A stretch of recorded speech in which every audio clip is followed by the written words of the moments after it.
Hello everyone, प्यारे बच्चों, इस वीडियो में मैं आपके लिए क्लास 12 का जो अकाउंट है उसका ऑब्जेक्टिव जो बार बार एग्ज़ाम में पूछा जाता है उसका मैं सलूशन आपको दे रहा हूँ। ऐसे ऑब्जेक्टिव जो एग्ज़ाम में आपको बार बार पूछे जाते हैं उन सभी ऑब्जेक्टिव में पूरे अकाउंट के बुक से मैंने 120 ऑब्जेक्टिव निकाल कर लाया है जो आपको एकदम एक बिल्कुल एक एग्ज़ाम के लेवल के हैं और जो एग्ज़ाम में पूछे जाते हैं।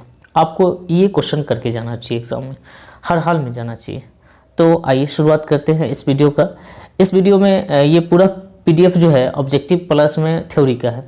असल में ये मेरा क्लास नोट है जो मैं आपको फाइनल एग्ज़ाम के टाइम में मैं बच्चों को शॉर्टली में पढ़ाता हूँ, इसमें वो नोट्स है मेरा, ठीक है। तो मैं इसमें आपको मैं थोड़ा सा दिखा देता हूँ इसका पूरा पीडीएफ, है ना। ये ऑब्जेक्टिव था, उसके बाद सब्जेक्टिव में जो थ्योरी है, छोटे छोटे थ्योरी है, शॉर्ट क्वेश्चन है, उस थ्योरी को मैं कंप्लीट करवाऊंगा। ये उसके बाद लॉन्ग क्वेश्चन भी है। तो आप अगर इसको कंप्लीट कर लेते हैं तो मेरे ख्याल से इनफ है आपकी एग्ज़ाम की तैयारी के लिए। तो अकाउंट्स की तैयारी के लिए आपको ये वीडियो तो कम से कम देखना चाहिए। तो फिलहाल मैं 120 क्वेश्चन में आपको करवा रहा हूँ ऑब्जेक्टिव का। उसके बाद मैं थ्योरी पूरा कंप्लीट कर दूंगा। हालांकि थ्योरी के कुछ वीडियो मेरे चैनल पे है, आप चाहें तो उससे भी देख सकते हैं, लेकिन इसमें क्वेश्चन वाइज में आपको एक शॉर्ट टाइम में एक बेहतर तैयारी का, एक बेहतर नॉलेज का विकल्प मैं आपको दे रहा हूं। आपको चाहिए कि इस वीडियो को कंटिन्यू देखें और इस सीरीज़ में जितने भी वीडियो आएंगे, है ना, उसको भी देख लीजिए। एग्ज़ाम से पहले तो आपको देखना चाहिए, ठीक है। मेरा मानना है यहाँ से आपके एग्ज़ाम की तैयारी बिल्कुल हो जाएगी और आपका टेंशन खत्म हो जाएगा कि मुझे क्या पढ़ना चाहिए, नहीं पढ़ना चाहिए, किस तरह के क्वेश्चन आते हैं।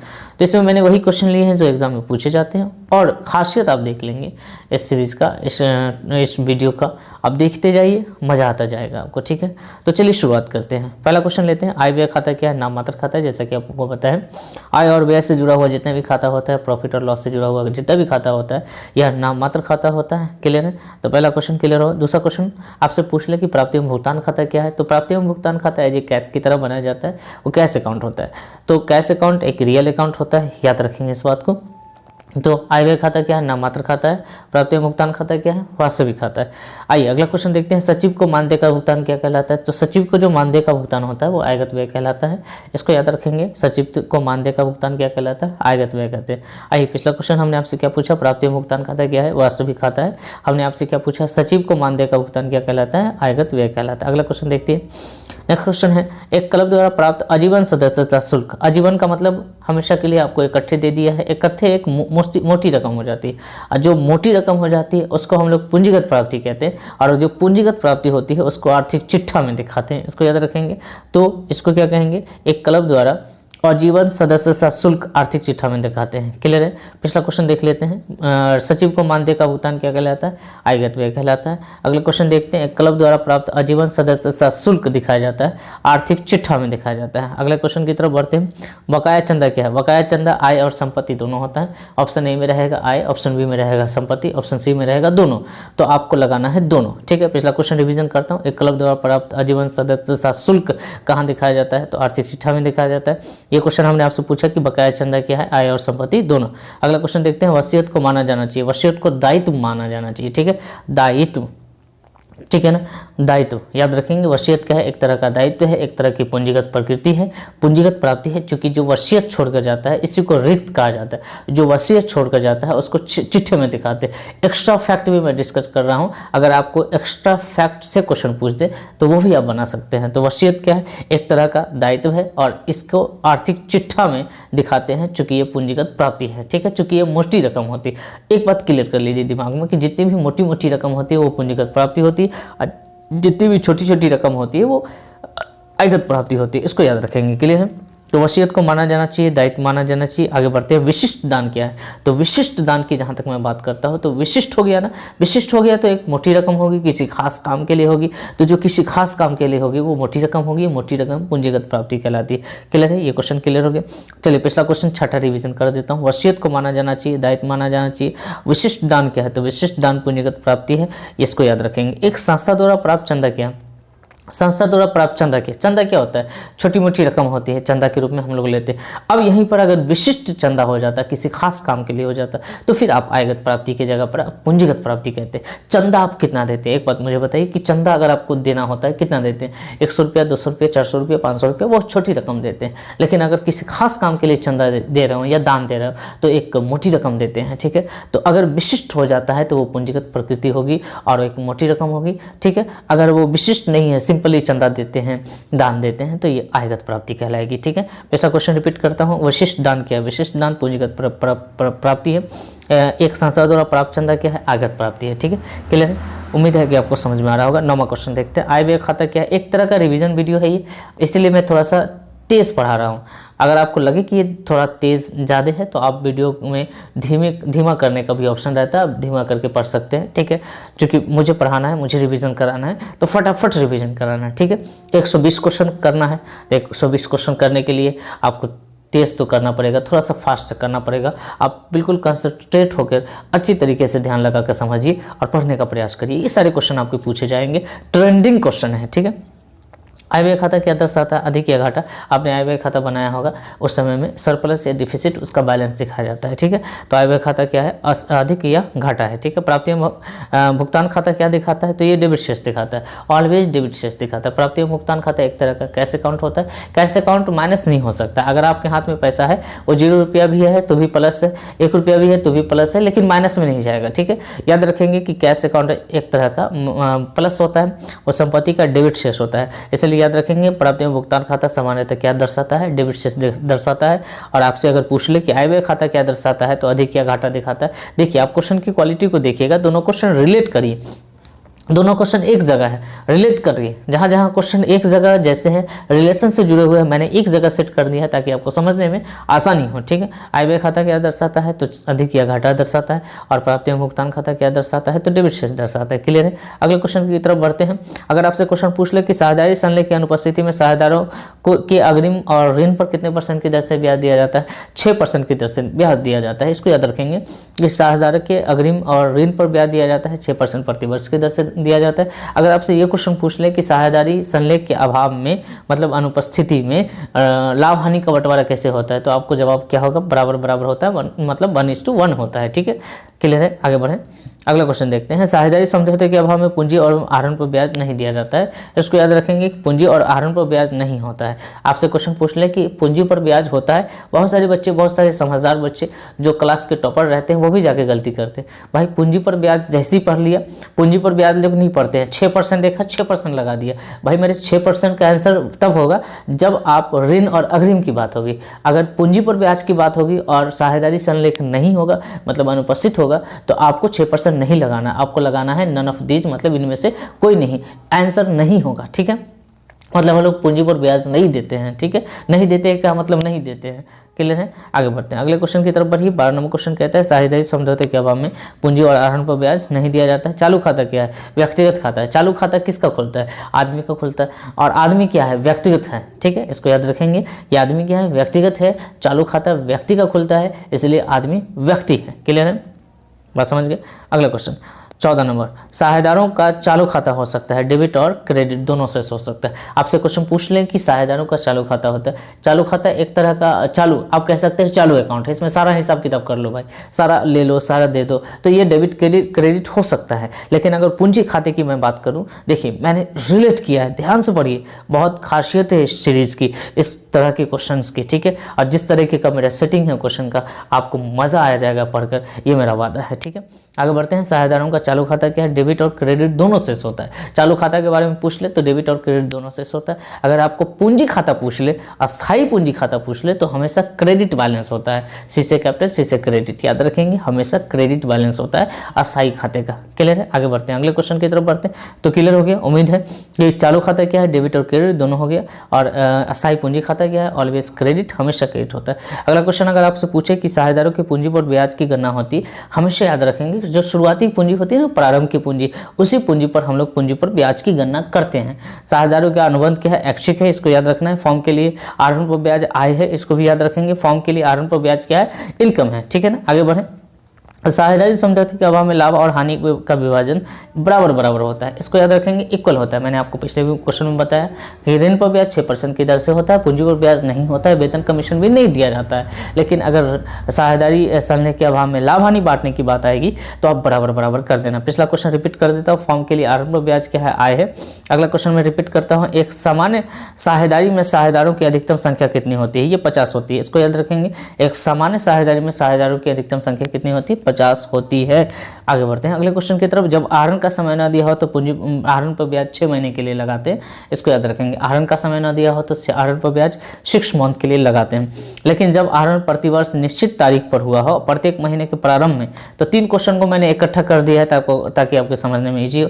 प्रत्येक महीने के प्रारंभ में 6.5 होगा, मध्य में 6 होगा और अंत में 5.5 होगा। लेकिन याद रखना है जब वर्ष भर आहरण हुआ हो तो प्रारंभ के लिए 6.5, बीच के लिए 6 और अंत के लिए 5.5। मैंने इसको बनाने का ट्रिक दिया है, आप चैनल पे देखना। इंटरेस्ट ऑन ड्राइंग नाम से एक टॉपिक होगा, उसको कैसे निकालते हैं उसका ट्रिक है, ठीक है, आप देख लेना। आगे बढ़ते हैं। तैसा पूंजी पर ब्याज जाता है। पूंजी पर ब्याज क्या है, बहुत प्यारा क्वेश्चन है। आपसे क्वेश्चन पूछता है पूंजी पर ब्याज क्या है, तो लाभ का विनियोजन। सर ये विनियोजन का मतलब क्या होता है, लाभ होगा तो देना है, नहीं होगा तो नहीं देना है, मतलब लाभ में से कटता है, तो लाभ का विनियोजन है। ऐसे आप ये कह सकते हैं कि पूंजी पर ब्याज की तरह हम लोग लाभ को पूंजी पर ब्याज मानकर भी बांटते हैं, ठीक है। तो लाभ होगा तो पूंजी पर ब्याज होगा, नहीं होगा तो नहीं होगा। आपसे अगर पूछ ले, पलट के भी पूछ ले, तो आपको याद रखना है, आपसे पूछ लेगा कि लाभ का विनियोजन है, ऑप्शन में देगा पूंजी पर ब्याज, या ऑप्शन ये पूछ ले कि पूंजी पर ब्याज है, ऑप्शन में देगा लाभ हानि नियोजन या लाभ का विनियोजन, ठीक है। तो आप याद रखेंगे कि ये एक तरह का लाभ का विनियोजन है। कुल मिलाकर जैसे क्वेश्चन पूछ ले आपको याद रखना है पूंजी पर ब्याज लाभ का विनियोजन है। आगे बढ़ते हैं अगले क्वेश्चन की तरफ। वर्तमान साझेदारों के लाभ विभाजन अनुपात में परिवर्तन से क्या होगा, फॉर्म का पुनर्गठन। ऑप्शन यहाँ पे दे देगा आपको, फॉर्म का विघटन हो जाएगा। भाई मेरे अगर परिवर्तन कर रहे हैं तो विघटन क्यों करेंगे, परिवर्तन तभी ना करेंगे जब बिजनेस को फिर से चालू करना है। तो चालू करने का मतलब पुनर्गठन कर रहे हैं, इसका मतलब यह है कि पुरानी व्यवस्था खत्म हो जाएगी और एक नई व्यवस्था आपके सामने रहेगी, अगले साल से नई तरीके से काम होगा, ठीक है। 24 क्वेश्चन क्लियर हो गए। पिछला क्वेश्चन रिपीट कर देता हूं कि पूंजी पर ब्याज क्या है, लाभ का विनियोजन है। वर्तमान साझेदारों के लाभ विभाजन अनुपात में परिवर्तन होता है फॉर्म का पुनर्गठन से, ठीक है। अगले क्वेश्चन की तरफ बढ़ते हैं मेरे प्यारे बच्चों। 26 नंबर क्वेश्चन देखिएगा, पुनर्मूल्यांकन खाते का शेष पुराने साझेदार द्वारा, पुनर्मूल्यांकन खाते का शेष पुराने साझेदार द्वारा किस अनुपात में बांटा जाता है। याद रखेंगे इसको पुराने लाभ विभाजन अनुपात में बांटते हैं। पुनर्मूल्यांकन खाता क्यों बनाते हैं, पुरानी संपत्ति जितनी भी उसमें जितने भी परिवर्तन हुए हैं उसके हिसाब में जो लाभ या हानि आया है उस लाभ या हानि को बांटने के लिए पुनर्मूल्यांकन खाता बनाया जाता है, मतलब रिवैल्यूएशन अकाउंट बनाया जाता है। तो ये पुरानी हिसाब है और जितना भी पुराना हिसाब होगा उसको पुराने अनुपात में पुराने साझेदार को बांट कर देंगे। इसको याद रखिएगा, बहुत सिंपल फंडा है, पुराना प्रॉफिट पुराना अनुपात पुराना साझेदार, ठीक है। आगे बढ़ते हैं। त्याग अनुपात बराबर क्या है, रिलेट करिए, त्याग अनुपात और लाभ प्राप्ति अनुपात दोनों पूछता है आपसे, ठीक है। पिछले साल तो ये दोनों क्वेश्चन पूछ दिया था, ठीक है, इसलिए ध्यान से पढ़िए। त्याग अनुपात बराबर क्या होता है, पुराना अनुपात माइनस नया अनुपात, और लाभ प्राप्ति अनुपात क्या होता है, नया अनुपात माइनस पुराना अनुपात। जो प्राप्त कर लेगा वो नया बड़ा हो जाएगा, नया को पहले रखेंगे, पुराना वाला पुराना हो जाएगा, मतलब कम हो जाएगा, इसलिए ऐसे याद रखेंगे। तो लाभ प्राप्ति अनुपात नया माइनस पुराना, और त्याग अनुपात बराबर पुराना माइनस नया, इसको याद रखिएगा। अगला क्वेश्चन पूछ ले कि पुनर्मूल्यांकन खाता या लाभ हानि नियोजन खाता, आपसे जितना भी लाभ हानि खाता है सबके सब नाम मात्र होता है, क्योंकि नाम मात्र खाता का परिभाषा आपने पढ़ा है क्या। नाम मात्र खाता वे सभी खाते होते हैं जिनका संबंध लाभ और हानि से होता है। तो नाम मात्र खाता, आप पुनर्मूल्यांकन खाता बनाते हैं, लाभ हानि निकल कर आता है। आप लाभ हानि समायोजन खाता बनाते हैं, लाभ हानि निकल कर आता है। अच्छा, ये दोनों एक ही है, इसको याद रखेंगे। आप लाभ हानि नियोजन खाता बनाते हैं, मतलब पीएल अप्रोप्रिएशन अकाउंट बनाते हैं, वो भी नाम मात्र खाता है, वहाँ से भी लाभ निकल कर आते हैं। आप इनकम एंड एक्सपेंडिचर अकाउंट बनाते हैं, आय व्यय बनाते हैं, वो भी नाम मात्र खाता है। तो जितना भी नाम मात्र खाता है, जितना भी संपत्ति से जुड़ा हुआ खाता है, सॉरी लाभ और हानि से जुड़ा हुआ खाता है, ये सब नाम मात्र खाता होते हैं। हमें उम्मीद है कि आप समझ रहे होंगे। चलिए पिछला क्वेश्चन रिवीजन कर देते हैं आपको। त्याग अनुपात क्या है, पुराना माइनस नया, लाभ प्राप्ति अनुपात नया माइनस पुराना, ठीक है। अगले क्वेश्चन की तरफ बढ़ते हैं। साझेदारी फॉर्म के पुनर्गठन के समय देखिए कई क्वेश्चन को मैंने यहाँ पर सम्मिलित कर दिया। अगर संपत्ति के मूल्य में वृद्धि हो, दायित्व के मूल्य में कमी हो, कर्ज आपका कम जाए, या अलिखित संपत्ति, आपको पता नहीं है कि आपके पास संपत्ति है लेकिन अचानक से पता चल रहा है, ऐसे जिसको आपने अपने पुस्तकों में नहीं लिखा है अभी तक, इन तमाम स्थिति में अब वर्तमान साझेदारों को लाभ होगा। मतलब यह है कि जितने भी साझेदार हैं अभी सभी साझेदारों को प्रॉफिट होगा, होना भी चाहिए, ठीक है। आगे बढ़िए, क्लियर है। अगर इसके अपोजिट में चले जाएं तो इसके अपोजिट में हानि होगी, संपत्ति के मूल्य में कमी होगा तो हानि होगा, दायित्व बढ़ जाएगा, कर्जा बढ़ जाएगा तो हानि होगा, अलिखित दायित्व का लेखा करिएगा तो हानि होगा। तो अपोजिट भी याद रखिएगा और ऐसे भी याद रखिएगा, ठीक है। ख्याति क्या है? अमूर्त, अदृश्य, अस्थायी, तीनों संपत्ति आपको याद रखना है। ख्याति तीनों तरह की संपत्ति है, अमूर्त भी आप देख भी नहीं सकते हो, अदृश्य भी है, सॉरी अमूर्त है, इसका कोई जो है सो ये कभी ख़त्म नहीं होने वाला है, अदृश्य आप इसको देख नहीं सकते हो, अस्थाई है, हमेशा रहेगी, ठीक है। तो ये ख्याति क्या है? अमूर्त, अस्थाई, अदृश्य, तीनों तरह की संपत्ति है, इसको याद रखिएगा। जब पुस्तकों में ख्याति खाता ना हो, ख्याति खाता खोला जाए तो किस खाता को डेबिट करेंगे, ठीक है ना। तो क्वेश्चन क्या पूछ रहा है आपसे कि जब पुस्तकों में ख्याति खाता ना हो, ख्याति ना हो और ख्याति खाता खोला जाए तो किस खाते को डेबिट करेंगे। मेरे प्यारे बच्चों, यहाँ पर ख्याति कर लीजिए, ठीक है। इसका आंसर क्या होगा? ख्याति, ठीक है ना। ख्याति खाता को हम लोग डेबिट करते हैं। तो पिछला क्वेश्चन हमने आपसे क्या पूछा? ख्याति के बारे में। ख्याति क्या है? अमूर्त, अदृश्य, अस्थायी संपत्ति। यह रिजर्व क्वेश्चन है आपके बिहार बोर्ड के लिए, आपको याद रखना है, ठीक है। अगला क्वेश्चन हमने क्या पूछा कि जब ख्याति पुस्तकों में ख्याति खाता ना हो और ख्याति खाता खोला जाए तो किस खाते को डेबिट करेंगे? आंसर होगा ख्याति, क्लियर है। आगे बढ़ते हैं। व्यवसाय की प्रसिद्धि के मौद्रिक मूल्य को क्या कहते हैं? मेरे प्यारे बच्चों, व्यवसाय की जो प्रसिद्धि है, जो उसका मौद्रिक मूल्य है, उसको हम लोग ख्याति कहते हैं, इसको याद रखना है। व्यवसाय की प्रसिद्धि के मौद्रिक मूल्य को हम लोग क्या कहते हैं? ख्याति कहते हैं, इसको याद रखना है। अगला क्वेश्चन, सामान्य लाभ पर औसत लाभ का अधिक क्या कहलाता है? अधिलाभ कहलाता है, ठीक है। यही क्वेश्चन आपको पलट के भी पूछ सकता है कि अधिलाभ क्या होता है। तो आपको याद रखना है कि अधिलाभ बराबर होता है जो आपका औसत लाभ है, औसत लाभ माइनस सामान्य लाभ, ठीक है। जो औसत लाभ है उसमें से अगर आप सामान्य लाभ को माइनस कर देते हैं वो आपका अधिलाभ कहलाता है। मतलब आपके पास औसत लाभ अभी 40,000 रुपया है, आपका सामान्य लाभ 30,000 रुपया था, तो आपका जो आंसर होगा सुपर प्रॉफिट होगा वो 10,000 रुपया होगा, ठीक है। तो याद रखेंगे कि सुपर प्रॉफिट बराबर क्या होता है? सामान्य लाभ बराबर सामान्य लाभ औसत लाभ से औसत लाभ का अधिक, मतलब सामान्य लाभ पर औसत लाभ का जो अधिक है, मतलब जितना अधिक है वो अधिलाभ कहलाएगा, ठीक है। ऐसे भी याद रखेंगे, अधिक है मतलब अधिलाभ है, ठीक है। आगे बढ़ेंगे, अगले क्वेश्चन की तरफ बढ़ते हैं। नए फॉर्म के नए साझेदार के द्वारा ख्याति की राशि दी जाती है। नया साझेदार ख्याति की राशि क्यों देता है? तो लाभ में हिस्सा लेने के लिए वो नया साझेदार क्या करता है? ख्याति की राशि देता है, ठीक है। पूंजी की राशि क्यों देता है? तो संपत्ति में हिस्सा लेने के लिए वो पूंजी की राशि देता है, लेकिन लाभ में हिस्सा लेना अगर है तो उसको ख्याति देना है। ख्याति का वैल्यूएशन लाभ के आधार पर होता है, ठीक है। जितना आप प्रॉफिट कमाते हैं उतना आपका ख्याति बनता है, याद रखेंगे। पुनर्मूल्यांकन खाता पर लाभ हानि खाते को कौन सहन करते हैं? मैंने आपको बताया कि पुराना व्यवस्था, पुराना हिसाब, पुराना साझेदार, ठीक है। तो पुनर्मूल्यांकन खाते पर जो लाभ हानि होता है वो पुराने साझेदार द्वारा वहन किया जाता है, लेकिन प्रवेश के समय जितना भी पुराना साझेदार है उसी को ये देंगे।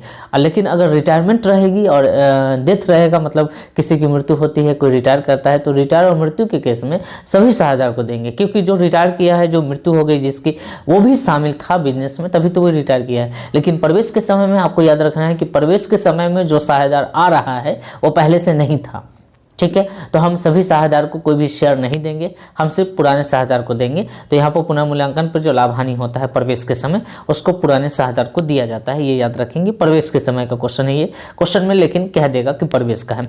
नया साझेदार द्वारा ख्याति की राशि नगद लाने पर पुराना साझेदार क्या करता है? जिस अनुपात में उसको शेयर त्याग करता है उसी अनुपात में वो पुराना साझेदार उस अनुपात को, उस गुडविल को, उस ख्याति को डिस्ट्रीब्यूट कर लेता है। तो आपको याद रखना है कि नया साझेदार जो ख्याति की राशि लाता है उसे पुराना साझेदार उसको त्याग अनुपात में बांटता है। किस अनुपात में बांटता है? त्याग अनुपात में। आपसे क्वेश्चन पूछता भी है त्याग अनुपात की गणना किस समय की जाती है? तो प्रवेश के समय की जाती है। देखिए मैंने रिलेट कर दिया नहीं, यहाँ से मजा आ गया। त्याग अनुपात की गणना किस समय की जाती है? प्रवेश के समय की जाती है। वीडियो आपको अच्छा लगता है तो सबसे पहले लाइक कर दीजिएगा और शेयर कर दीजिएगा, ज़रूर शेयर करिएगा। मुझे उम्मीद है कि इस वीडियो को ट्रेंडिंग में लाएंगे आप, ठीक है। आप मेरे लिए इतना तो कर सकते हैं। चलिए आगे बढ़ते हैं। तो आप याद रखेंगे कि त्याग अनुपात क्या है? त्याग अनुपात कब निकाला जाता है? तो साझेदार के प्रवेश के, रिजर्व क्वेश्चन है, रिजर्व क्वेश्चन मैं कह रहा हूँ, आप इसको याद कर लो। त्याग अनुपात कब निकालते हैं? प्रवेश के समय निकालते हैं, ठीक है, क्लियर है। आगे बढ़ते हैं। 38 नंबर क्वेश्चन, पुनर्मूल्यांकन खाता में नाम पक्ष पर, इसको तो याद रखना, नाम पक्ष पर, नाम पक्ष का जमा पक्ष पर, मतलब नाम का मतलब क्या होता है? डेबिट, डेबिट का मतलब हानि होता है, हानि का जमा पर मतलब लाभ पर, जमा का मतलब क्रेडिट होता है, क्रेडिट का मतलब प्रॉफिट होता है, प्रॉफिट पर हानि भारी है, ठीक है, मतलब हानि है। प्रॉफिट पर अगर हानि भारी हो जाए मतलब हानि है, ठीक है, याद रखेंगे। अगर इसी क्वेश्चन को पलट के पूछ ले आपसे कि अगर बताओ कि जमा पक्ष का नाम पक्ष पर कितना अधिक को क्या कहेंगे, तो याद रखेंगे उस समय लाभ हो जाएगा। अगर आपका जमा पक्ष ज़्यादा है, नाम पक्ष अगर कम है, तो अब याद रखेंगे ना, ऐसे जमा का मतलब प्रॉफिट होता है, नाम का मतलब हानि होता है, बस। और उसको देख लीजिए आप किस कंडीशन में, अगर लाभ जाते हैं तो लाभ बचेगा, हानि ज़्यादा है तो हानि बचेगा। जो जिस पर भारी है वो हानि है, वो है, ठीक है। मतलब नाम भारी है किस पर, जमा पर, मतलब हानि भारी है लाभ पे, तो हानि है, याद रखेंगे ऐसे, ठीक है। तो इसको याद रखना है। इसका आंसर क्या होगा, जब पुनर्मूल्यांकन खाता में नाम पक्ष का जमा पक्ष पर अधिक होगा उसको हानि कहेंगे। आइए पिछला क्वेश्चन रिपीट कर देता हूँ। त्याग अनुपात कब निकाला जाता है, प्रवेश पर, इसको याद रखना। अगले क्वेश्चन की तरफ बढ़ते हैं। नए साझेदार द्वारा नगद लाई गई ख्याति को क्या कहते हैं, तो नया साझेदार जो ख्याति लाता है उसको प्रीमियम कहते हैं, ठीक है, इसको याद रखना, प्रीमियम कहते हैं। प्रीमियम, आप कोई भी क्वेश्चन 3 बार 4 बार बोल लो, आपको याद रहेगा एग्जामिनेशन हॉल तक। जब नया साझेदार ख्याति की रकम के लिए नगद देता है तो उसे राशि को किस खाते को डेबिट करते हैं, तो जब वो नगद लाता है आपको याद होगा, एंट्री करते हैं cash account debit to goodwill account, तो किस खाते को डेबिट कर रहे हैं, कैश अकाउंट को, याद रखना है, किस खाते को डेबिट करते हैं, कैश अकाउंट को, ठीक है। पिछला क्वेश्चन रिपीट कर देता हूं कि नया साझेदार जो ख्याति लगता है उसको क्या कहते हैं, प्रीमियम कहते हैं। दूसरा अगला क्वेश्चन मैं रिपीट कर दे, जब नया साझेदार ख्याति की रकम के लिए नगद देता है तो उस राशि को डेबिट करते हैं, किसको डेबिट करते हैं, रोकर को डेबिट करते हैं, इसको याद रखना है।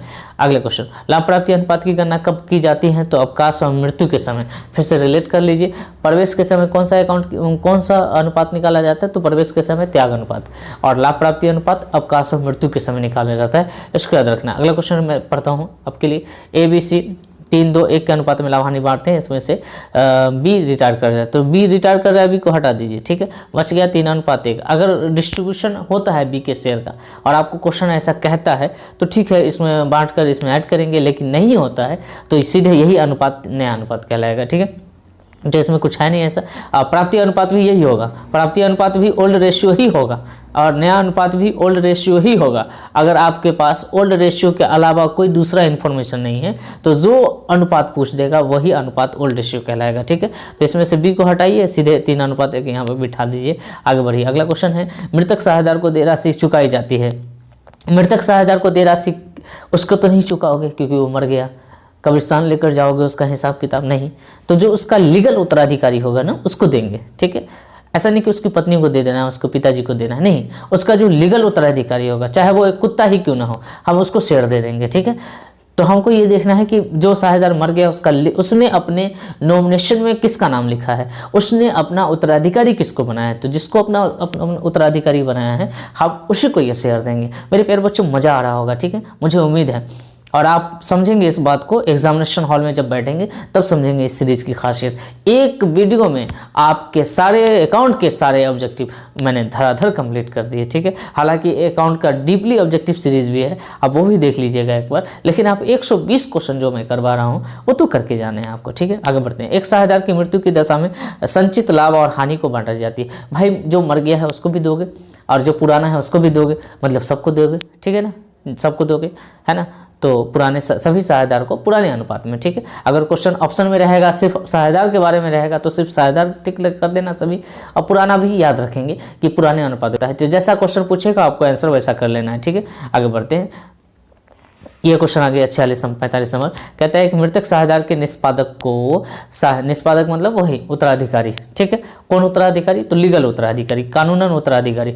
तो मृतक साझेदार के निष्पादक को साझेदार की मृत्यु तिथि से अगर आपने उसका पैसा रख लिया है तो जो मृत्यु तिथि है उस राशि को अगर भुगतान करेंगे तो 6% की दर से ब्याज लगाकर भुगतान करेंगे, ठीक है। मतलब 6% की दर से आपको ब्याज देना है, जो साझेदार का ऋण आपके ऊपर रह जाएगा अगर वो मर गया है तो, वरना आप दे दीजिए उसे।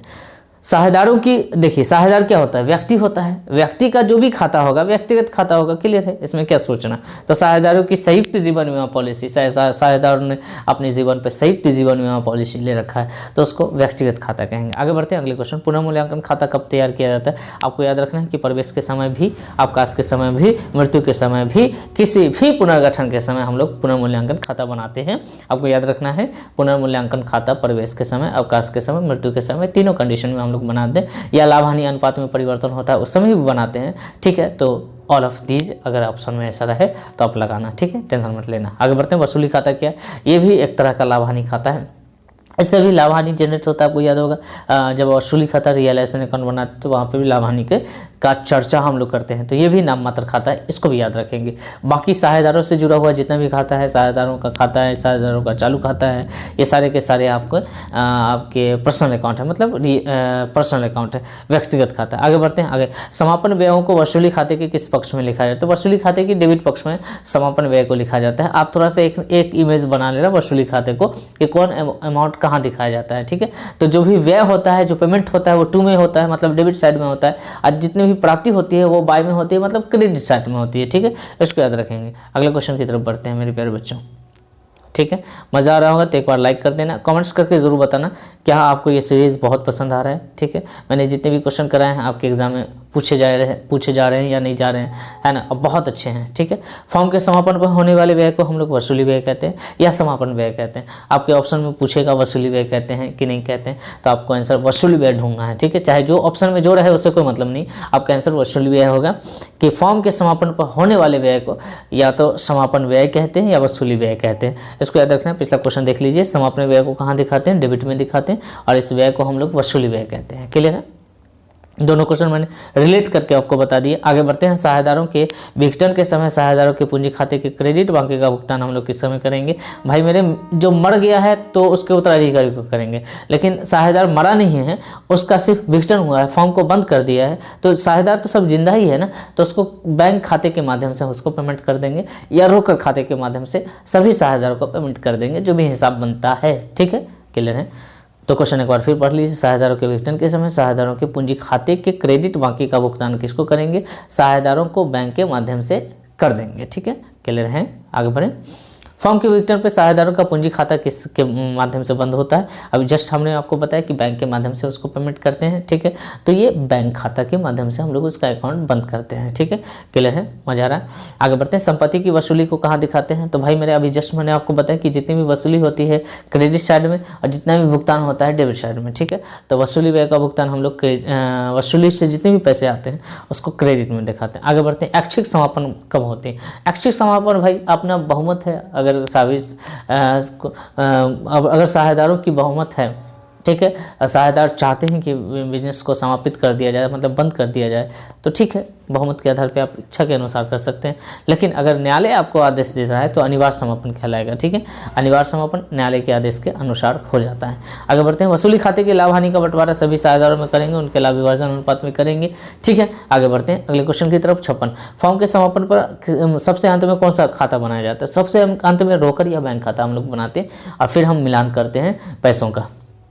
क्लियर है? आगे बढ़े अगले क्वेश्चन की तरफ बढ़ते हैं। फॉर्म के समापन के समय सामान्य कोष क्रेडिट की जाती हैं। तो भाई मेरे सामान्य कोष जितने भी रहते हैं फॉर्म के समापन पे, बैलेंस शीट में जो रहते हैं रिजर्व फंड, जितने भी रिजर्व फंड हैं वो सीधा सीधा पैसा बढ़ने वाला है, ठीक है। उसका किसी अकाउंट से कोई लेना देना नहीं है, वो बांटने के लिए रखा गया है, ठीक है। रिजर्व फंड का मतलब आप समझ लेना, ये बांटने के लिए पैसा रखा गया रिजर्व में, तो उस पैसे को सीधे बांटना है, बांटकर पूंजी खाते में साझेदार को दे देना है। साझेदार को देने का मतलब पूंजी खाते में क्रेडिट कर देना है। क्लियर है? आगे बढ़ते हैं, समापन पर ख्याति हस्तांतरित की जाती है। तो समापन पर ख्याति का भी विक्रय होता है, ठीक है, इसलिए इस ख्याति को भी वसूली खाते के डेबिट पक्ष में हम लोग ट्रांसफर करते हैं। ट्रांसफर जब करते हैं वसूली खाते के डेबिट पक्ष में करते हैं, जब वसूली करते हैं तो वसूली खाते के क्रेडिट पक्ष में करते हैं, ठीक है। डेबिट में ट्रांसफर करते हैं और क्रेडिट में वसूली करते हैं। उसी तरीके से कर्जों को ट्रांसफर करते हैं क्रेडिट में और पेमेंट करते हैं डेबिट में, ठीक है। थोड़ा सा उसको ओवरव्यू याद रखना। आगे बढ़ते हैं अगले क्वेश्चन की तरफ, ठीक है। समापन के समय रोकड़ बाकी को दिखाया जाता है। भाई रोकड़ बाकी को समापन के समय सबसे अंत में उसी के अकाउंट में दिखाते हैं, क्योंकि रोकड़ अकाउंट खुद अकाउंट बनता है सबसे अंत में, इसलिए जो रोकड़ का बाकी रहता है उसको रोकड़ अकाउंट में दिखाते हैं। मतलब रोकड़ अकाउंट जब हम बनाते हैं, कैश अकाउंट बनाते हैं, उसी समय हम उसको दिखाते हैं, ठीक है। बाकी आप समझदार हैं, समझ रहे होंगे कि रोकड़ अकाउंट सबसे लास्ट में बनता है, इसलिए रोकड़ अकाउंट का बैलेंस उसी के अकाउंट में जाता है, किसी और अकाउंट में हमको उसे ले जाने की जरूरत नहीं है। आगे बढ़ें, अगले क्वेश्चन की तरफ बढ़ते हैं। समता अंसारी होते हैं भाई कंपनी के स्वामी होते हैं। समता अंसारी कंपनी के वास्तविक स्वामी होते हैं, इसको याद रखेंगे। समता अंसारी क्या होते हैं? कंपनी के स्वामी होते हैं। लेकिन अगर आपसे क्वेश्चन पूछ दें कि पूर्वाधिकारी अंशधारी क्या होते हैं, तो कंपनी के लेनदार होते हैं। डिवेंचर ऋण पत्रधारी भी कंपनी के लेनदार होते हैं। ठीक है, आगे बढ़ते हैं। कंपनी निर्गमित कर सकती है, आपसे क्वेश्चन पूछेगा कंपनी कितने तरह का अंश निर्गमित कर सकती है, तो आपको याद रखना है समता अंश और पूर्वाधिकार अंश। क्लियर है? समता अंश और पूर्वाधिकार अंश, दो तरह के अंश कंपनी निर्गमित कर सकती है। आगे बढ़ते हैं। अंशहरण खाते के शेष को हस्तांतरित किया जाता है। अंशहरण खाते का शेष का मतलब जब आप अंश को हरण कर लेते हैं उस समय जो शेष बचता है उसको पूंजी संचय खाते में ट्रांसफर करते हैं। किस खाते में ट्रांसफर करते हैं? पूंजी संचय खाते में ट्रांसफर करते हैं। ठीक है, मैं फिर कह रहा हूँ कि ये 120 क्वेश्चन आपको याद करके जाने हैं। आपको एग्जाम से पहले इसको तो कम से कम पढ़ के जाना है, एक बार पढ़ लो। ठीक है मेरे प्यारे बच्चों, एक बार पढ़ लो। मेरी तरफ से आपको रिक्वेस्ट है कि एग्जाम से पहले एक बार पढ़ लो, है ना। आप वीडियो को लाइक करो ना करो, शेयर करो ना करो, आपकी ईमानदारी है, आपकी जिम्मेदारी है, लेकिन एक बार पढ़ लो हमारी तरफ से। ठीक है, ये सारे 120 क्वेश्चन ऑब्जेक्टिव के। ठीक है, और अकाउंट क्लियर। दायित्व की कुल राशि कहाँ सम्मिलित रहती है? दायित्व की कुल राशि चुकता पूंजी में सम्मिलित रहती है। चुकता पूंजी का मतलब जितना वो हमको चुकाएगा हम उसी की जिम्मेदारी लेंगे। ठीक है, तो दायित्व की कुल राशि चुकता पूंजी में सम्मिलित रहती है। अंशधारी प्राप्त करते हैं, अंशधारियों को लाभांश दिया जाता है। लेकिन अगर आपसे क्वेश्चन पूछ दे पलट के कि ऋण पत्रधारी क्या प्राप्त करते हैं, तो ऋण पर ब्याज दिया जाता है। अंशधारी को क्या दिया जाता है? लाभांश दिया जाता है, और ऋण पत्रधारी को ब्याज दिया जाता है। इसको याद रखना है। ठीक है, अगले क्वेश्चन की तरफ बढ़ते हैं। ऋण पत्रधारी होते हैं कंपनी के लेनदार होते हैं, इसको याद रखना। एक कंपनी अपने अंशों को प्रीमियम पर 2013 की किस धारा के अंतर्गत जारी करती है, तो वो 78 है। धारा 78 के अनुसार वो प्रीमियम पे जारी करती है। ठीक है, इसको याद रखेंगे। आगे बढ़ते हैं अगले क्वेश्चन की तरफ। ठीक है, इसका पीडीएफ आपको चाहिए तो आप मुझे कमेंट्स बॉक्स में लिखना। ठीक है, मैं आपको अवेलेबल करा दूंगा, जहाँ भी पीडीएफ है मैं उसका लिंक मैं आपको दे दूंगा। ठीक है, कंपनी अधिनियम 2013 के बाकी आप हमारे कॉमर्स कुंज के चैनल से जुड़ जाइए जो टेलीग्राम पे है, वहाँ पर आपको बहुत सारे पीडीएफ मिलेंगे। इसका भी पीडीएफ वहीं पे आपको मिलेगा। आप मुझे बस एक कमेंट्स आपको करने हैं ताकि मैं देख सकूँ, मैं जान सकूँ कि आपको ज़रूरत है या नहीं है। कंपनी अधिनियम 2013 की टेबल ऑफ के अनुसार बकाया याचना पर ब्याज की दर दी जाती है, अधिक नहीं हो सकती, तो वो 10% से अधिक नहीं हो सकती, इसको याद रखना है। ठीक है, कितने परसेंट से? 10% से अधिक नहीं हो सकती। अंशों का निर्गमन नहीं होता है, बहुत वीवीआई क्वेश्चन है। समूल पे, बट्टा पे और प्रीमियम पे, तीनों तरीके से आप अंशों का निर्गमन कर सकते हैं। ये क्वेश्चन पूछा जा सकता है आपसे। ठीक है, अगले क्वेश्चन की तरफ बढ़ते हैं। सारे क्वेश्चन 5 स्टार के मार्क के क्वेश्चन है। लाभांश सामान्यतः दिया जाता है प्रदत्त पूंजी पर। ठीक है, दायित्व की कुल राशि चुकता पूंजी पर, और प्रदत्त पूंजी पर मतलब जितना आपने हमको दिया है मतलब उसी पर हम आपको लाभांश देंगे। अंश आवंटन खाता, अंश आवेदन खाता, जो भी पूछ ले सब व्यक्तिगत खाता होता है, क्योंकि आवेदन वही करता है एक व्यक्ति। ठीक है, एक संस्था, तो जितने भी व्यक्ति उससे जुड़ा हुआ संस्था होता है उसको व्यक्तिगत खाता कहते हैं। अंश आवंटन हो या आवेदन हो, ये दोनों खाता व्यक्तिगत खाता है, इसलिए मैंने दोनों को संयुक्त रूप से एक जगह लिखा है ताकि आपको समझने में आसानी हो। ऋण पत्रधारी क्या, ऋण पत्र क्या है, तो ऋण पत्र ऋण का प्रमाण पत्र है और ये कंपनी के लेनदार होते हैं और इस पर ब्याज दिया जाता है। याद रहेगा, ऋण पत्रों को मोचन नहीं किया जाता, मतलब ऋण पत्रों को हम कभी भी बट्टा पर नहीं चुका सकते। आपसे अगर 10,000 रुपये हम ऋण लेते हैं तो कम से कम 10,000 आपको वापस करेंगे या उससे बढ़ाकर ब्याज देंगे। ठीक है, या आपको कहें कि 10,000 नहीं, तुम हमको 10,000 रुपया दो लेकिन हम तुमको लौटाएंगे 9,000 रुपया, ऐसा हो सकता है क्या? रिलेशनशिप में भी ऐसा नहीं होता है। ठीक है, तो ऋण पत्र का विमोचन बट्टा पे नहीं होता है। मेरे प्यारे बच्चों, इसको याद रखना। अगले क्वेश्चन की तरफ बढ़ते। ऋण पत्रों पर ब्याज दिया जाता है, आपको ऑप्शन में जो भी रहे उससे कोई मतलब नहीं है। ब्याज निश्चित दर पे दिया जाता है, जो कंपनी निश्चित करेगी उसी दर पे हम लोग ऋण पत्रों पर ब्याज देंगे। क्लियर है? याद रखेंगे। ऋण पत्रों के निर्गमन की दशा में अभिगोपन कमीशन 5% से अधिक नहीं हो सकती है। ऋण पत्रों के निर्गमन की दशा में अभिगोपन कमीशन 5% से ज़्यादा नहीं हो सकती। पिछला क्वेश्चन रिपीट कर देता हूँ। ऋण पत्रों पर ब्याज दिया जाता है निश्चित दर से, 6% 8% नहीं, निश्चित दर से, ऐसा याद रखेंगे। ठीक है, आगे बढ़ते। सेबी के दिशा निर्देशों के अनुसार पूर्व ऋण पत्रों की राशि कितने प्रतिशत की राशि, तो इसका आंसर क्या होगा? 50%। इसको याद रखेंगे कि सेबी के दिशा निर्देश के अनुसार शोधन के पूर्व ऋण पत्रों की राशि का कितने प्रतिशत, तो 50% हम लोग शोधन कोष में जमा करते हैं। इसको DRR अकाउंट कहते हैं, डिबेंचर रिडम्पशन रिजर्व अकाउंट। आगे बढ़ते हैं अगले क्वेश्चन की तरफ। 78 ऋण पत्रों का शोधन किया जाता है लाभों में से, पूंजी में से, प्रावधानों में से, ये सभी आप चाहे जहाँ से ऋण पत्रों का शोधन करना चाहे अपने लाभ में से, अपनी पूंजी में से या प्रावधान में से कर सकते हैं। ये क्वेश्चन बहुत अच्छी क्वेश्चन है, 5 स्टार मार्क दीजिए और इसको याद कर लीजिए। ये क्वेश्चन कहता है 77 नंबर, फिर से रिपीट कर देता हूँ मैं आपके लिए। 77 नंबर क्वेश्चन, सभी के निर्देश के अनुसार शोधन के पूर्व ऋण पत्रों की राशि का कितना प्रतिशत ऋण पत्र शोधन कोष में निर्गमित करते हैं? 50%। इसको याद रखेंगे। 78, ऋण पत्रों का शोधन कहाँ से किया जाता है? लाभों में से भी कर सकते हैं, पूंजी में से भी कर सकते हैं और प्रावधानों में से भी कर सकते हैं। अगले क्वेश्चन की तरफ बढ़ते हैं। ऋण पत्रों के शोधन पे प्रीमियम है, ऋण पत्रों के शोधन पे प्रीमियम व्यक्तिगत खाता है, इसको याद रखना है, ठीक है। अगले क्वेश्चन की तरफ बढ़ते हैं। ऋण पत्रों के शोधन पर अधिलाभ क्या है? अधिलाभ, अगर शोधन पर अधिलाभ करते हैं, भाई मेरे अगर 10 रुपया लेते हो, 12 रुपया अगर चुकाते हो तो आपके लिए तो वो 2 रुपया व्यय है ना, जो अधिलाभ आप दे रहे हो 2 रुपया दे रहे हो, वो आपके लिए व्यय है, मतलब हानि है, ठीक है। इसको याद रखना है कि ऋण पत्रों के शोधन पे जो अधिलाभ है उसको व्यय कहते हैं, ठीक है। नेक्स्ट क्वेश्चन, अगला क्वेश्चन देखते हैं। वित्तीय विवरण होते हैं अभिलेखित तथ्य होते हैं, ठीक है, अभिलेखित तथ्य होते हैं, इसको याद रखना है। जितने भी वित्तीय विवरण हम लोग बनाते हैं वो सारे के सारे अभिलेखित होते हैं, अभिलेखित तथ्य होते हैं, ठीक है। आगे बढ़ते हैं। अगले क्वेश्चन, स्टॉक, देनदार, रोकर, प्राप्त बिल, ये सब क्या है? ये सब चालू संपत्ति है। इसको याद रखेंगे कि जितने भी स्टॉक है, जितने भी देनदार है, रोकर है, प्राप्त बिल है, ये सब के सब चालू संपत्ति। अच्छा, फिक्स संपत्ति में क्या आएगा? बिल्डिंग आएगा, फर्नीचर आएगा, लैंड आएगा, प्लांट एंड मशीनरी है, ये सब फिक्स है। लेकिन स्टॉक की बात कर ले, देनदार की बात कर ले, रोकर की बात कर ले, ये सब चालू संपत्ति है, ठीक है। इसमें से जो भी क्वेश्चन जैसे भी पूछ दे आप बना देना। कंपनी के वित्तीय विवरण में शामिल होते हैं लाभ हानि खाता और आर्थिक चिट्ठा। याद रखना, जो फाइनल अकाउंट आपने बनाया होगा, आपको याद होगा 11th में बनाया होगा आपने, वो उस समय लाभ हानि खाता और आर्थिक चिट्ठा बनाया होगा, ये वित्तीय विवरण के पार्ट है, ठीक है, इसको याद रखेंगे। आगे बढ़ते हैं, अगले क्वेश्चन की तरफ बढ़ते हैं। कंपनी के अंतिम खाता है 2013 की किस धारा के अंतर्गत बनाए जाते हैं? तो वो है 129, इसको याद रखेंगे। जो अंतिम खाता हम लोग बनाते हैं, फाइनल अकाउंट बनाते हैं, वो 129 है। आगे बढ़ते हैं। आय विवरण दर्शाता है, लाभ या हानि दर्शाता है, इसको याद रखना है। आय और आय विवरण क्या दर्शाता है? लाभ या हानि दर्शाता है। अगर आपसे क्वेश्चन पूछ ले कि आय विवरण में हम लोग क्या प्राप्त करते हैं, उससे हम लोग लाभ या हानि प्राप्त करते हैं। अगर आपसे क्वेश्चन पूछ ले कि स्थिति विवरण क्या है, तो स्थिति विवरण एक विवरण है, ठीक है, लेकिन आय विवरण एक तरह का खाता है। स्थिति विवरण को हम लोग विवरण ही कहते हैं, स्टेटमेंट है, ये वित्तीय स्थिति को दर्शाता है, मतलब आपकी संपत्ति और लायबिलिटी को दर्शाता है, ठीक है। तो स्थिति विवरण संपत्ति और लायबिलिटी को दर्शाता है, आय विवरण लाभ हानि को दर्शाता है, ठीक है। आगे बढ़ते, लाभ हानि खाते को डैश कहा जाता है, आय विवरण कहा जाता है, ठीक है। तो लाभ हानि खाते से, आय विवरण से ऐसे क्वेश्चन पूछे जा सकते हैं। मैं एक बार फिर रिपीट करता हूँ। 85 ध्यान से देखना, 85 में क्या कहता है, ध्यान, 1 मिनट रुक जाओ। आय विवरण दर्शाता है, लाभ हानि दर्शाता है, ठीक है। स्थिति विवरण क्या दर्शाता है? तो स्थिति वित्तीय स्थिति को दर्शाता है, ठीक है। और 87 नंबर क्वेश्चन क्या कहता है? लाभ हानि खाते को डैश भी कहा जाता है, तो लाभ हानि खाते को मेरे प्यारे बच्चों आय विवरण भी कहा जाता है, ऐसा याद रखना। लाभ हानि का मतलब आय विवरण, ठीक है, इनकम स्टेटमेंट। आगे बढ़ते हैं। सम विच्छेद विश्लेषण क्या दर्शाता है? तो मेरे प्यारे बच्चों सम विच्छेद विश्लेषण क्या दर्शाता है?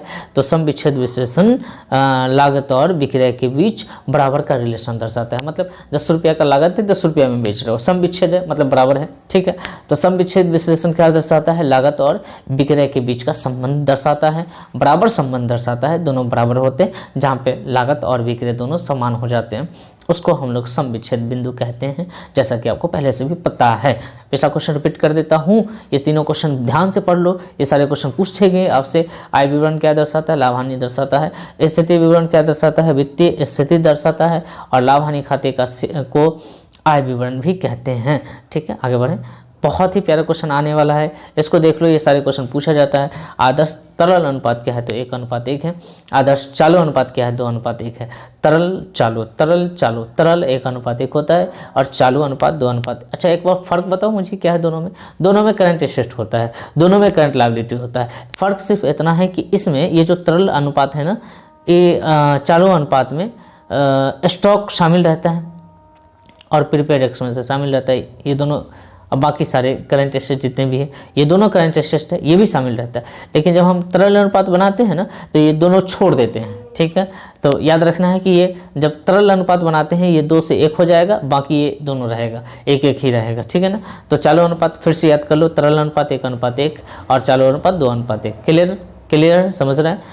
अगला क्वेश्चन, संचालन अनुपात क्या होता है? तो जितने भी लाभदायकता अनुपात होते हैं, संचालन अनुपात होते हैं। चालू अनुपात का सूत्र अगर आपसे पूछे तो चालू अनुपात बराबर चालू संपत्ति माइनस भागित चालू दायित्व, ठीक है, याद रखेंगे। संचालन अनुपात, लाभदायकता अनुपात, ठीक है। आगे बढ़े, अगले क्वेश्चन, ऋण क्षमता अनुपात क्या कहलाता है? शोधन क्षमता अनुपात कहलाता है। ऋण क्षमता अनुपात मतलब आपके ऋण पर आपका क्षमता का क्या अनुपात है वो दिखाना है, तो एक तरह का शोधन है, शोधन क्षमता। तरल अनुपात बराबर क्या होता है कि तरल संपत्ति, तरल अनुपात बराबर क्या होता है, तरल संपत्ति अभागे चालू दायित्व का ही है। ठीक है, चालू दायित्व जितना भी होता है सब हम लेते हैं, चालू दायित्व को आप तरल दायित्व भी कह दीजिए, कोई दिक्कत नहीं है, लेकिन आंसर में याद रखना है कि तरल संपत्ति अपन में चालू दायित्व याद रखना है। ठीक है, आगे बढ़ते हैं अगले क्वेश्चन की तरफ। लाभ हानि व स्थिति विवरण के आंकड़ों में आधारित होते हैं तो संयुक्त अनुपात। ठीक है, लाभ हानि व स्थिति विवरण के आंकड़ों पर आधारित अनुपात क्या कहलाते हैं, संयुक्त अनुपात कहलाते हैं। अगर आप लाभ हानि और स्थिति विवरण के अनुपातों को एक साथ निकालते हैं तो उसको संयुक्त अनुपात कहते हैं। ठीक है, आगे बढ़ते हैं अगले क्वेश्चन। रोकर पर प्रवाह विवरण आधारित होता है लेखांकन के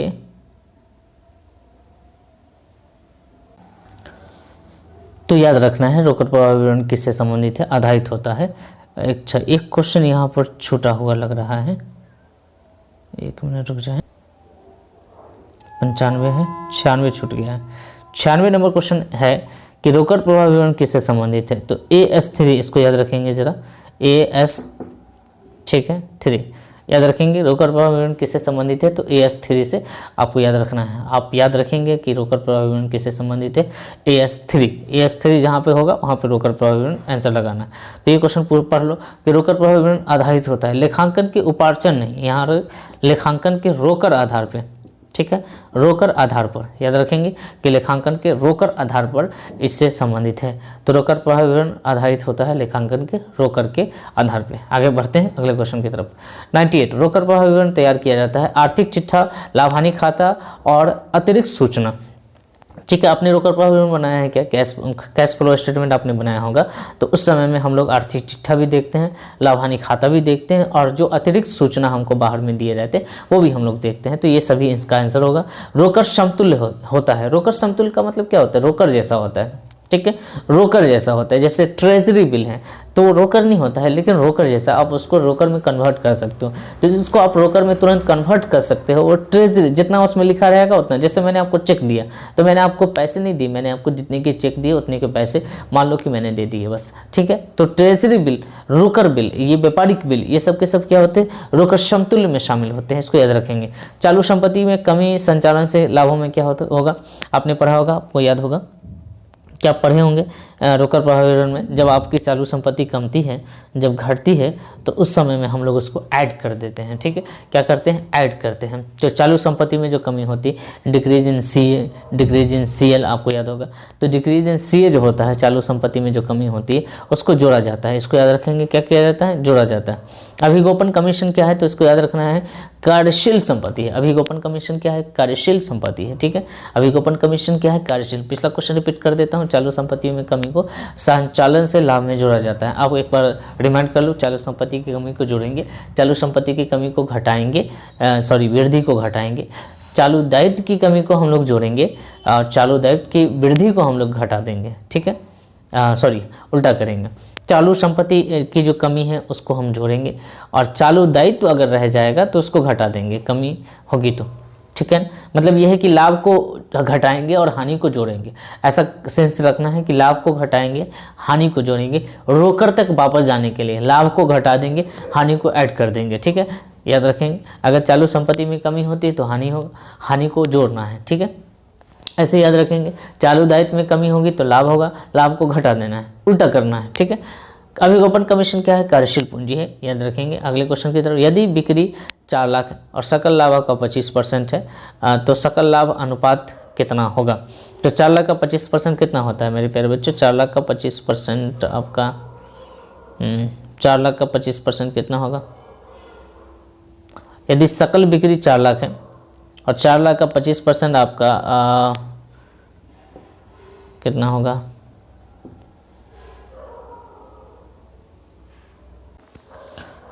स्क्रीन पे लिखना थोड़ा दिक्कत है लेकिन मैं कोशिश करता हूँ कि लागत पे 25% है, तो लागत पे 25% होने का मतलब ये बिक्री क्या हो जाएगा, 125% हो जाएगा। ठीक है, तो ये जो 4 लाख है वो 120% है, 125% है, इसको याद रखेंगे। आपसे पूछे कि सकल लाभ अनुपात पूछे तो सकल लाभ निकालना पड़ेगा।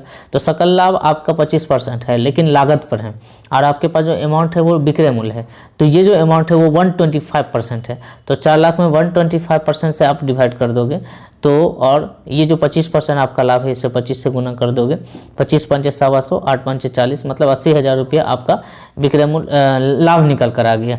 तो जो सकल लाभ अनुपात होता है वो क्या होता है, लाभ है ना अपॉन में विक्रय मूल्य, आपका 4 लाख विक्रय मूल्य है, गुने 100 होता है। ठीक है, तो 40 पंचे 80, 20 पंचे 100, 20% निकल कर आएगा। अब थोड़ा सा देख लेना, ठीक है, अपने से भी बना कर देखना। आगे बढ़ते हैं, अगले क्वेश्चन की तरफ बढ़ते हैं। पूर्वदत्त व्यय को राशि में क्या किया जाता है? तो जो पूर्वदत्त व्यय होता है उससे राशि में वृद्धि से क्या होगा? तो रोकड़ में कमी आएगी। तो जो नन कैश आइटम है, अगर नन कैश आइटम को आप शामिल करते हो, ठीक है, और वो वृद्धि हो रही है तो सीधा उसका अपोजिट असर पड़ेगा रोकड़ पे। ठीक है, तो पूर्वदत्त व्यय की राशि में वृद्धि से होगी, रोकड़ में हम लोग कमी हो जाती है। ठीक है, आइए, कंपनी के व्यक्तियों की क्या है? ऐच्छिक संस्था है। आपसे पूछेगा कंपनी क्या है, तो आप बता देना कि ये एक तरह का ऐच्छिक संस्था है। ठीक है, एक निजी कंपनी में सदस्यों की अधिकतम संख्या कितनी होगी? 50 होगी। शायद ये रिपीटेड क्वेश्चन है, देख लेना एक बार। अंशधारियों के लाभांश कर मुक्त होते हैं, ऐसा याद रखना कि जो अंशधारियों के लाभांश होते हैं वो कर मुक्त होते हैं, उसमें टैक्स नहीं देना पड़ता है। आगे बढ़ते हैं, साझेदारी समझौता हो सकता है, लिखित और मौखिक दोनों हो सकता है। कुछ क्वेश्चन हमने और भी ऐड किया है इसमें। ठीक है, आगे बढ़ते हैं। लाभदायकता अनुपात को प्रदर्शित किया जाता है, तो प्रतिशत में प्रदर्शित किया जाता है, याद रखेंगे लाभदायकता अनुपात हमेशा प्रतिशत में होता है। अम्ल परीक्षण अनुपात में किस संपत्ति को ध्यान में नहीं रखते? आपको मैं पढ़ा चुका हूँ। अम्ल परीक्षण अनुपात को ही क्विक रेशियो कहते हैं। क्विक रेशियो मतलब तरल अनुपात कहते हैं, ऐसा आपने पढ़ा क्या? तरल अनुपात होता है। एक बार मैं पूछ लूँ एक बार फिर से, तरल अनुपात जो होता है, आदर्श तरल अनुपात होता है वो 1:1 होता है, आदर्श चालू अनुपात होता है वो 2:1 होता है, ऐसा याद है कि आपको? अम्ल परीक्षण अनुपात किस अनुपात, अम्ल परीक्षण अनुपात में जब आप निकालते हैं तो 2 तरह का है जो संपत्ति होता है, जो चालू संपत्ति होता है, स्टॉक और पूर्वदत्त में, इसको छोड़ देते हैं। ठीक है, इसलिए वो 2 से 1 हो जाता है, ऐसे याद रखना है कि नहीं? तो अम्ल परीक्षण अनुपात जो आदर्श होता है वो 1:1 होता है, लेकिन ये चालू अनुपात 2:1 होता है। इसमें से क्या छोड़ दिया हमने छोड़ दिया 2 तरह की संपत्ति। ये इधर मैंने नहीं छोड़ा है, लायबिलिटी में मैंने कुछ नहीं छोड़ना, लेकिन मैं संपत्ति में 2 तरह की संपत्ति हम छोड़ देंगे, वो है स्टॉक और एक है पूर्वदत्त व्यय। ठीक है, आगे बढ़ते हैं। गैर व्यापारिक संस्थाओं में देयताओं पे परिसंपत्तियों का जो अधिक होता है उसको पूंजी निधि कहते हैं। आपको कैपिटलाइजेशन, कैपिटल फंड निकालने के लिए अगर कहा जाए आपसे, तो जो जितना भी लायबिलिटी है उसको, जितनी भी संपत्ति उसमें से घटा दीजिए। मान लिया जाए आपकी संपत्ति अगर 40,000 है और आपका लायबिलिटी 30,000 है, तो आपका जो पूंजी निधि है, मतलब जो पूंजी है आपका, वो 10,000 रुपया है। तो 40,000 में से 30,000 माइनस कर दीजिएगा, 10,000। फिर से समझ लीजिए, यदि आपके पास 40,000 की संपत्ति है और आपका लायबिलिटी 30,000 है, तो 30,000 इसमें से घटा दीजिए, जो 10,000 बचेगा वो आपका पूंजी है, मतलब पूंजी निधि है, इसको याद रखें। आगे बढ़ते हैं। प्राप्त आजीवन सदस्यता शुल्क, मैं आपको बता चुका हूँ आजीवन सदस्यता शुल्क क्या होता है। तो जो आजीवन सदस्यता शुल्क होता है ना मेरे प्यारे बच्चों, वो क्या होता है? तो आजीवन सदस्यता शुल्क एक मोटी रकम होती है और उसको चिट्ठे में दर्शाते हैं। कहाँ दर्शाते हैं? चिट्ठा में दर्शाते हैं, इसको याद रखेंगे। आय व्यय खाता एक एवं प्राप्ति भुगतान खाता बनाया जाता है। आपसे अगर क्वेश्चन पूछ लें कि आय व्यय खाता और प्राप्ति भुगतान खाता किसके द्वारा बनाया जाता है, तो आपको याद रखना है गैर व्यापारिक संगठन, मतलब नन फॉर प्रॉफिट ऑर्गेनाइजेशन द्वारा आय व्यय खाता और व्यापारिक प्राप्ति भुगतान खाता बनाया जाता है। अच्छा, आपको याद है कि आय व्यय खाता कैसा खाता है? तो आप आय व्यय खाता नाम मात्र खाता है और प्राप्ति भुगतान खाता एक तरह का वास्तविक खाता है, क्योंकि रोकड़ के आधार पर बनाया जाता है और ये आय व्यय खाता लाभ हानि पे बनाया जाता है। ठीक है, याद रखेंगे इसको। आगे बढ़ते हैं, अगला क्वेश्चन। साधारणतः ऋण पत्र होते हैं सुरक्षित होते हैं, ऐसे याद रखना है कि जितने भी ऋण पत्र होते हैं वो जनरली सुरक्षित ही होते हैं, उसमें चीटिंग का कोई संभावना नहीं होता है। ठीक है, एक नई कंपनी अपने निर्गमन नहीं कर सकती है, तो कोई भी कंपनी अपना जो अंश है वो कटौती पर निर्गमित नहीं कर सकती है। ठीक है, नहीं कर सकती है, ऐसे याद रखना। साझेदारी द्वारा फॉर्म का ऐच्छिक समापन होता है, बहुमत के आधार पर होता है, इसको याद रखेंगे। अगला क्वेश्चन देखते हैं। साझेदारों का दिवालिया होना किस तरह का समापन है? ये दोनों क्वेश्चन मैंने रिलेट कर दिया है ताकि आपको कन्फ्यूजन ना रहे कि अगर आपसे क्वेश्चन पूछ दे कि बहुमत के आधार पर क्या होता है, तो ऐच्छिक होता है। और अनिवार्य समापन कब होता है? जब कोई साझेदार दिवालिया हो जाएगा तब। तो साझेदार की मृत्यु पर अंतिम भुगतान किसको किया जाता है? आपको मैं बता चुका हूँ, निष्पादक। निष्पादन का मतलब जो उसका कानूनी उत्तराधिकारी होगा उसको करते हैं। गैर व्यापारिक संस्थाओं के अधिकांश लेन देन नगद होते हैं, इसको तो बाबू याद कर लो बहुत अच्छे तरीके से। गैर व्यापारिक संगठन के जो अधिकांश लेन देन होते हैं वो नगद होते हैं। ठीक है, उधार नहीं होते हैं। क्लियर, आगे बढ़ें। बकाया चंदा क्या है? एक तरह की संपत्ति है, एक तरह का इनकम भी है। ठीक है, साझेदारों के आहरण पर जो ब्याज लगाया जाता है, साझेदारों के 1 मिनट 19 हो गया, 20 नंबर क्वेश्चन मिस हो रहा है यहाँ पे। चलिए, तो 119 ही आ सका यहाँ पे। ठीक है, कोई बात नहीं, एक क्वेश्चन रिपीटेड ही रहा होगा इसलिए मैंने यहाँ पे छोड़ दिया है। चलिए, एक्चुअली ये मेरे पास जब मैंने इसको टाइप किया था जब मैंने इसको बनाया था तब जो है सो ये सॉफ्ट कॉपी में मेरे पास मौजूद नहीं था, तो मैंने इसको हार्ड कॉपी में तो था लेकिन सॉफ्ट कॉपी में नहीं था, किसी वजह से वो क्रैश कर गया था। ठीक है, वो पेन ड्राइव भी मेरा गुम हो गया जिसमें मैंने इसको टाइप करके रखा था। खैर, तो फिर मैंने इसको क्या किया, मैंने इसका PDF कन्वर्ट किया है, फ़ोटो खींच के किया है। बहुत मेहनत से मैंने इसको बनाया था, इसीलिए मैंने सोचा कि मैं आपके सामने भी लेकर आऊँ। तो अब मैं लघु उत्तरीय प्रश्न मैं आपको नेक्स्ट वीडियो में कंप्लीट कर दूंगा। ठीक है, जितने भी है। तो ये था, अच्छा ये रहा 120 क्वेश्चन। भाई ये क्वेश्चन तो मैं ढूंढ रहा हूँ, तुझे ढूंढ रहा हूँ, कहाँ हो तुम, ये रहा, चलो मिल गया ये क्वेश्चन। आपसे क्वेश्चन पूछे पुनर्मूल्यांकन खाता में नाम पक्ष पर जमा पक्ष। ये क्वेश्चन एक तरह का रिपीटेड क्वेश्चन है, लेकिन पिछला जो क्वेश्चन था वो अलग था। वहाँ था कि जमा पक्ष पर नाम पक्ष का जमा पक्ष पर, मतलब नाम ज़्यादा है जमा कम है। यहाँ पूछ रहा है नाम पर जमा, मतलब नाम नीचे है जमा ऊपर है। ठीक है, नाम पर जमा, नाम नीचे है जमा ऊपर है, मतलब हानि कम है और आपका लाभ ज़्यादा है, तो आपको लाभ बचेगा। ठीक है, मुझे पूरी संतुष्टि है कि ये 120 क्वेश्चन टॉप क्वालिटी के क्वेश्चन है और ये एग्जाम में पूछे जाएंगे। आप पूरा अकाउंट ना पढ़ो कोई दिक्कत नहीं, लेकिन ये 120 क्वेश्चन करके जाना है एग्जाम में। ठीक है, मेरा वादा है आपसे कि एग्जाम में आप बिल्कुल लिख कर आओगे, आपका रिजल्ट बहुत बेहतर होगा। ठीक है, चलिए इन्हीं आशा और विश्वास के साथ मैं चाहता हूँ कि आप अगले वीडियो का ज़रूर वेट करें। मैं आपको ये भी पढ़ाऊंगा, जो थ्योरी है ये मैं आपको कंप्लीट करा दूंगा, जितने भी थ्योरी आपके एग्जाम में अकाउंट से पूछे जाते हैं। बहुत सारे बच्चे की रिक्वेस्ट थी कि सर हमें अकाउंट में थ्योरी पढ़ा दीजिए। ठीक है, तो मैं थ्योरी क्या, मैं पूरा ऑब्जेक्टिव पढ़ा दे रहा हूँ आपको।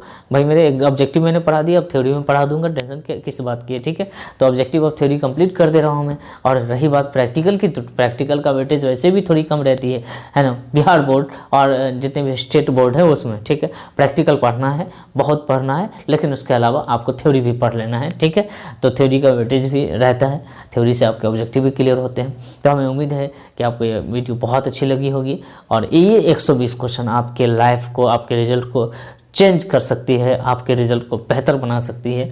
ठीक है, तो एक बार फिर पढ़ लेना, 120 जितने भी ऑब्जेक्टिव थे मैंने करवाए हैं।